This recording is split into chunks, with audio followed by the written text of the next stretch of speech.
পুরনো কাল ভার্সেস এখনকাল কণ্ঠে আমি কাকলি। আগে আমাদের বন্ধুবান্ধবের সার্কেল আমাদেরকে বলতো, বা আমরাও বলতাম, তুই তো গণেশ রুদ্র। গণেশের গড়, রুদ্রর রু মানে গরু। ওরাও আমাদেরকে বলতো, তোরা তো গায়ত্রী ধারা, গায়ত্রীর গা, ধারার ধা। আমরা বলতাম, তোরা তো পাঁচু ঠাকুর। তো এরম চলতো।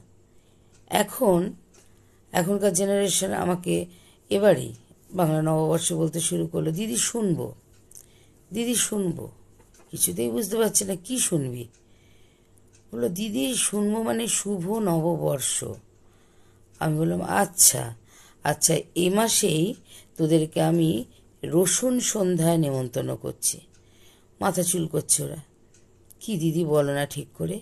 আরে রসুন সন্ধ্যা তোদের ভাষাই তো বললাম। রসুন মানে রবীন্দ্র, সুকান্ত, নজরুল সন্ধ্যা।